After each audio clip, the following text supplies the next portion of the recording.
نحمدہ ونصلی علی رسولہ الکریم اما بعد اعوذ باللہ من الشیطان الرجیم من حمزہ ونفخہ ونفثہ۔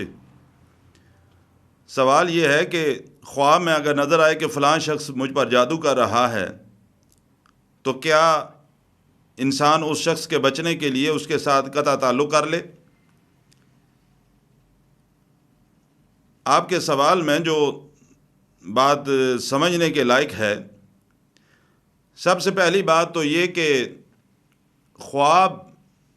جس طرح میں پہلے بھی ایک نشست کے اندر یہ بات عرض کر چکا ہوں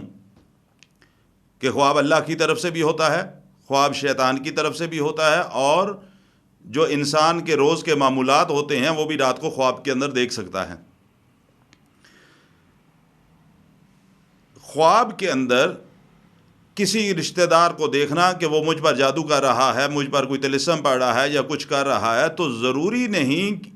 یہ بات کہ واقعتاً وہ شخص آپ کے اوپر جادو کر رہا ہے۔ اللہ سبحانہ و تعالیٰ نے شیاطین کو یہ طاقت دی ہے کہ وہ کسی کا بھی روپ اختیار کر سکتے ہیں، کسی کی بھی صورت اختیار کر سکتے ہیں۔ اگر نہیں اختیار کر سکتے، وہ صرف اور صرف جناب محمد رسول اللہ صلی اللہ علیہ وسلم کی صورت نہیں اختیار کر سکتا۔ آپ صلی اللہ علیہ وسلم کے علاوہ شیاطین میری آپ کی کسی کی بھی شکل اختیار کر سکتے ہیں، اور تعبیر کے لحاظ سے ہمیں یہ بات سمجھنی ضروری ہے کہ پہلی بات تو یہ کہ ہر شخص اس قابل نہیں ہوتا کہ وہ کسی کے خواب کی بھی تعبیر دے۔ یہ اللہ کی طرف سے خاص عطا ہوتی ہے، اللہ تعالیٰ کسی کو بھی یہ علم جو ہے وہ عطا کر سکتا ہے۔ اب ہر بندہ ہی اٹھ کے تعبیریں دینا شروع کر دے، اور وہ جو سنی سنائی تعبیریں ہمارے معاشرے کے اندر مشہور ہیں کہ جی بھینس دیکھی تو یہ ہوگا، کالا کپڑا دیکھا تو یہ ہوگا، سفید پانی دیکھا یا سفید دودھ دیکھا تو یہ ہوگا، یہ ساری سنی سنائی تعبیریں ہیں۔ حالانکہ تعبیر کے لحاظ سے ایک تعبیر اگر نمازی آدمی دیکھتا ہے، تہجد گزار دیکھتا ہے، تو اس کے خواب کی تعبیر اور ایک بے نمازی آدمی سیم وہی خواب دیکھتا ہے تو ان دونوں کی تعبیر کے اندر بہت زیادہ فرق ہوگا۔ خواب ایک جیسا ہوگا لیکن تعبیر کے لحاظ سے دونوں کی تعبیر مختلف ہوگی۔ اب یہ بات دیکھنا کہ میرا کوئی رشتہ دار میرے اوپر خواب کے اندر جادو کر رہا ہے تو وہ حقیقت پر مبنی ہے۔ یہ شیاطین ہمارے ساتھ ہمارے گھروں کے اندر رہ رہے ہوتے ہیں، مثلا ہمارے جسم کے ساتھ جو اللہ کی طرف سے ایک ہمارے پیدا ہونے سے مرنے تک ہے، وہ شیطان تو موجود ہے۔ دوسرے شیاطین اگر گھروں کے اندر اسپرچول حوالے سے ایشوز ہوں تو یہ شیاطین موجود ہیں۔ ہر خاندان کے اندر، ہر برادری کے اندر اختلافات ہوتے ہیں۔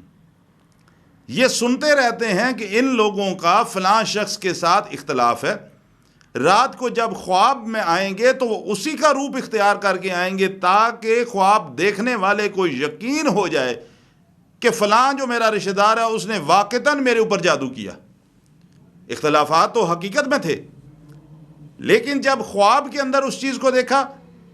تو یقین بن گیا کہ واقعتاً وہ شخص مجھ پر جادو کر رہا ہے۔ ایسی بات حقیقت میں نہیں ہوتی، اور بہت ممکن ہے کہ اس بندے کا اس معاملے سے دور کا بھی کوئی واسطہ نہ ہو۔ لہٰذا خواب کو سامنے رکھ کر یہ فیصلہ کر لینا کہ فلاں میرا رشتہ دار چونکہ میں نے خواب میں دیکھا ہے اس لیے واقعتاً وہ مجھ پر جادو کر رہا ہے، میرے بھائیوں اور دوستوں، اپنے ایمان کا سودا ہرگز نہ کرو، غلط فہمیوں کا شکار نہ ہو، ان خوابوں کی وجہ سے قطع رحمیوں کا شکار نہ ہو، دلوں کے اندر کدورتیں مت پالو، بلکہ اس وقت تک جب تک اپنی آنکھ سے کچھ نہ دیکھو اس وقت تک کسی چیز پر یقین نہ کرو۔ ہاں، اگر معالج عقل مند ہو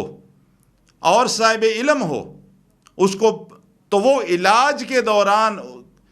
چند نکات کو دے کر یہ چیز اخذ کر سکتا ہے کہ فلاں جو شخص ہے، فلاں جو مریض ہے، اس پر جادو کرنے والا جو ہے وہ فلاں شخص ہے، اس نے اس کے اوپر جادو کیا،